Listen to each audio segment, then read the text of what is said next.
کیونکہ وقت بہت ہو گیا ہے، تو میں اس لیے بغیر کسی تمہید کی گزارش کروں گی ڈاکٹر احتشام خان سے کہ وہ یہاں تشریف لائیں اور اپنا مقالہ پیش کریں۔ آج کے اس سیمینار کے صدر محترم جناب پروفیسر ندیم حسین صاحب، سعید مہدی صاحب، نلین ندیم صاحب، ویبو پرکاش جی اور ریشما صاحب، مجھے حکم ہوا کہ کچھ مقالہ لکھیں، تو موضوع پہلے کچھ دیا گیا لیکن اس کے بعد موضوع میں کچھ تبدیلی آئی، تو میں نے کوشش یہ کیا ہے کہ ترقی پسند تحریک کو ایک بار پھر سے سمجھنے کی کوشش کی جائے۔ اسی کے تحت میں نے ایک مضمون لکھا ہے، بہت طویل مضمون نہیں ہے اور امید ہے کہ آپ کو زیادہ بورنگ کا احساس نہیں ہوگا۔ میں کوشش کروں گا کہ جلدی جلدی اپنے مضمون کو پڑھ ڈالوں۔ ترقی پسند تحریک ایک محاکمہ۔ 20ویں صدی ہندوستان کی تاریخ کا ایک انقلابی دور ہے۔ اس عہد میں جدید ہندوستان کی تشکیل ہوئی، زندگی کے ہر شعبے میں انقلاب رونما ہوئے، مشرقیت مغربیت سے متصادم ہوئی، پرانی قدریں مٹتی گئیں اور نئی قدروں نے جنم لیا۔ ادب کا دائرہ زندگی اور کائنات کی طرح وسیع اور بے کرا ہے۔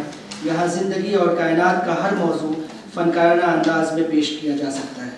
ادب کا سفر مسرت سے شروع ہوتا ہے لیکن اس کی منزل بصیرت ہوتی ہے۔ دنیا کی عظیم اور بلند پایہ فنی اور ادبی تخلیقات کا مکمل حسن محض جمالیاتی اقدار کا رہین منت نہیں ہوتا، بلکہ اپنے عہد اور ماحول کے بہتر شعور سے بھی وابستہ ہوتا ہے۔ جمالیاتی ذوق اور عصری آگہی ہم آہنگ ہو کر ہی حسین اور عظیم شاہکار کی تخلیق کا باعث بنتے ہیں۔ شعر و ادب حسن کی جتنی اہمیت ہے، شعر و ادب میں حسن کی جتنی اہمیت ہے اتنی ہی بصیرت کی بھی۔ اس لیے یہ بھی درست معلوم ہوتا ہے کہ دنیا کے تمام ادبی شاہکار اپنے اندر کوئی نہ کوئی اصلاحی یا سماجی نقطہ نظر یا افادی پہلو ضرور رکھتا ہے۔ انسان کا ذاتی وجود اور حقیقی وجود سماجی اور تاریخی ماحول سے الگ نہیں ہو سکتا۔ ادب میں جن چیزوں کا اظہار ہوتا ہے، خواہ وہ شعری شکل میں ہو یا پھر افسانوی پیرائے میں ہو، اس کا تعلق حقیقت سے ہوتا ہے۔ اس کا نقطہ نظر، اس کا منبع انسان یا اس کے آس پاس کی دنیا ہی ہوتی ہے۔ ادب میں اجتماعی زندگی کی بدلتی ہوئی قدریں، انقلابی لہریں اور متصادم کیفیات کی شدت ہمیشہ ہی رہی ہے۔ معاشرہ جن تبدیلیوں سے دوچار ہوگا، اس کو نقوش ادب پاروں میں دیکھے اور محسوس کیے جا سکتے ہیں۔ اس کی مثال اردو ادب میں سودا اور میر کے زمانے سے دی جا سکتی ہے۔ سودا کے دور میں اقتصادی زبوحالی، سیاسی انتشار اور ازمہلال کی جو کیفیت تھی، اس کو ہم در حجو اسف الاگر میں محسوس کر سکتے ہیں۔ یہی حال میر کے یہاں ہے۔ انہوں نے شہر آشوب میں جن تجربات کو پیش کیا ہے، اس میں اقتصادی شکستگی، سیاسی انتشار، اخلاقی گراوٹ کی تصویر پیش کی ہے۔ یہ بات ہمیں ذہن نشی رکھنی ہوگی کہ ترقی پسند تحریک کا آغاز ایسے دور میں ہوا جب پورا ملک جنگ آزادی کی لہر سے لبریز تھا۔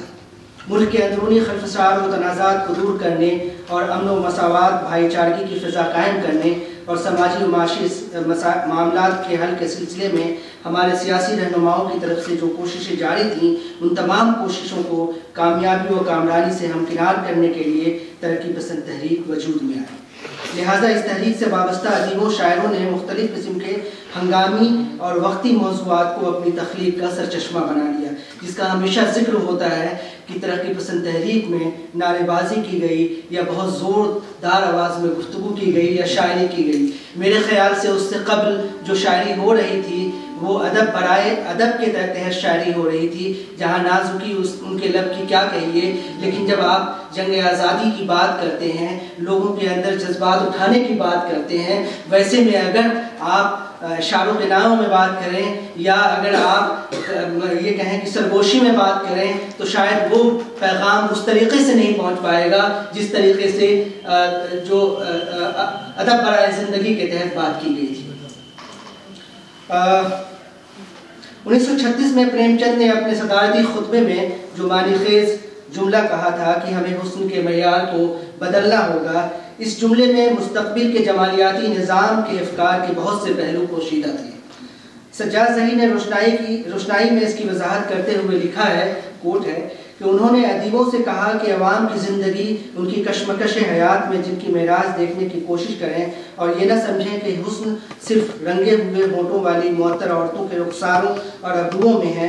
انہوں نے کہا کہ اگر تمہیں اس غریب عورت میں حسن نظر نہیں آتا جو بچے کو کھیت کی مینٹ پر سلائے پسینہ بہا رہی ہے تو تمہاری تنگ نظری کا قصور ہے، اس لیے کہ ان مرجھائے ہوئے ہونٹوں اور کملائے ہوئے رخساروں کی آڑ میں ایثار، عقیدت اور مشکل پسندی ہے۔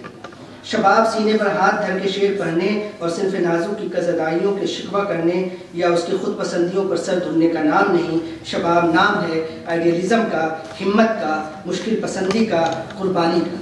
روشنائی صفحہ 115۔ ترقی پسند ادیبوں نے اس نئے معیار حسن کے تحت ادب کی تخلیق کی۔ ادب میں ترقی پسند تحریک کا مقصد چونکہ محنت کش اور مظلوم عوام کے ساتھ ہمدردی کا رشتہ استوار کرنا تھا، ان کے مسائل کا حل تلاش کرنا تھا، اس لیے اس کے پلیٹ فارم سے ادیبوں کے لیے منشور کی شکل میں ہدایت نامہ یا یوں کہیں کہ رہنمائے اصول شائع کیے جاتے تھے، اور یہ سلسلہ یہاں سے آگے بڑھتا ہوا 1949 میں ایک قدم اور آگے بڑھ گیا جب بھیوڑی کانفرنس میں یہ اعلان کر دیا گیا کہ ترقی پسند ادیبوں کا فرض اور مقصد یہ ہونا چاہیے کہ وہ اپنی تخلیقات کے ذریعے اشتراکیت کو فروغ دینے والی ذہنیت کی تعمیر میں حصہ لیں۔ اس طرح جب ادیبوں کے لیے حکم نامے جاری کیے گئے اور قلم کے لیے حدود کا تعین کر دیا گیا تو رفتہ رفتہ اس تحریک کی تنظیمی حیثیت انتشار کا شکار ہونے لگی۔ 1936 سے 1947 تک ترقی پسند ادیبوں کے عروج کا زمانہ تھا۔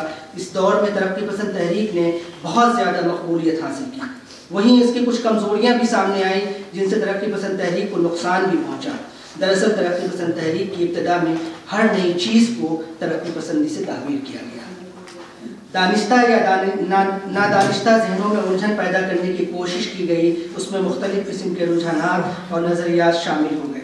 مخالفین کے حملوں، انجمن کے اندر کے نظریاتی بحثوں کے باوجود ان برسوں میں ترقی پسندی ہندوستانی ادب کا غالب رجحان رہی، اور ہندوستان کے بیشتر نامی و گرامی ادیب اور نوجوان کا بڑا حصہ اس تحریک کے جنون میں آگے بڑھتا رہا۔ دراصل یہ اس زمانہ تھا جب ہر ہندوستانی، چاہے وہ دانشور ہو یا کسان، طالب علم ہو یا جاگیردار، جذباتی طور پر ایک اکائی تھا، اور ہر شخص کی منزل آزادی تھی۔ ہر شخص کا خواب بس آزادی تھا، جیسے آزادی ملتے ہی سب مسائل خود بخود حل ہو جائیں گے، لیکن جب آزادی ملی تو پرانے مسائل حل کیا ہوتے اور نئے نئے مسائل سامنے آنے لگے، جن میں تقسیم ہند، فرقہ وارانہ فساد سب سے اہم مسئلے تھے۔ سچی بات تو یہ ہے کہ وہ زمانہ ترقی پسند تحریک اور ان کے رہنماؤں کے لیے بڑا ہی سخت تھا۔ ملک کو آزادی ملنے کے ساتھ تقسیم ہند کا المناک واقعہ ترقی پسندوں کے لیے حوصلہ پست ثابت ہوا۔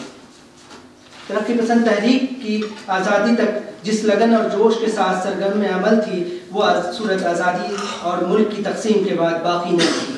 ترقی پسند ادیبوں اور شاعروں کی جماعت دو ملکوں میں تقسیم ہو گئی، اور دونوں ملکوں کی اپنی اپنی سیاسی ترجیحات اور کچھ مختلف سماجی مسائل تھے۔ گرچہ تہذیبی اعتبار سے ہندوستان اور پاکستان زیادہ مختلف اور دور دور نہیں تھے، لیکن رفتہ رفتہ سیاسی بازیگروں اور سیاستدانوں نے اپنے تہذیبی تشخص کا مسئلہ بنا کر اپنی انفرادیت پر اصرار کرنے لگے، لیکن عوامی سطح پر جو یگانگت اور تہذیبی مماثلت کا احساس تھا وہ ان مشکل حالات میں بھی ختم نہیں ہو سکا۔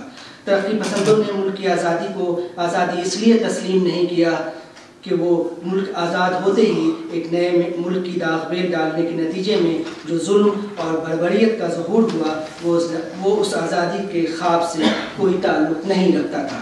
ایسے حالات میں ترقی پسند ادیبوں نے بھی ان مشکل حالات کا اثر قبول کرتے ہوئے اپنے اس انداز فکر اور لہجے میں گریز اختیار کیا جو آزادی سے قبل ان کو عزیز تھا۔ بہرحال ترقی پسند تحریک صرف اردو کی تحریک نہیں تھی، بلکہ زیادہ ہمگیر بین الاقوامی تحریکوں سے اس کا رشتہ تھا۔ ترقی پسند ادیبوں کے یہاں معاشرے کے مختلف طبقے مل جاتے ہیں، ان کے علاوہ ان کے فن میں زندگی کی وسعت، گہرائی کا احساس ہوتا ہے۔ ترقی پسند ادب اپنے عہد کی سماجی اور اقتصادی تصاویر کا بخوبی نظارہ کیا جا سکتا ہے۔ موجودہ عہد میں بھی بہت سے ایسے مسائل ہیں جس کا احاطہ ترقی پسند نظریے کا حامل ادیب و شاعر ہی کر سکتا ہے۔ دنیا پر تسلط دنیا پر تسلط قائم کرنے کے لیے امن، مالی و دفاعی معاونت کے نام پر عالمی اداروں کا قیام، حکمرانوں کی ذاتی انا، بڑی طاقتوں کے مفاد کے لیے گٹھ جوڑ اور دنیا کی عوام پر رعب جمانے کے لیے کولڈ وار، سیاسی چالیں، سیاسی و دفاعی برتری اور نئی راہداریاں، ظلم و ستم کی داستان، تھنک ٹینک کا منصوبہ بندی، عوام کی طاقت کا مظاہرہ اور جدید دنیا کا نظام ڈیجیٹل پر دنیا پر منتقل ہونے کا نظارہ قاری کے لیے یقیناً دلچسپ ہو سکتا ہے۔ بہت بہت شکریہ۔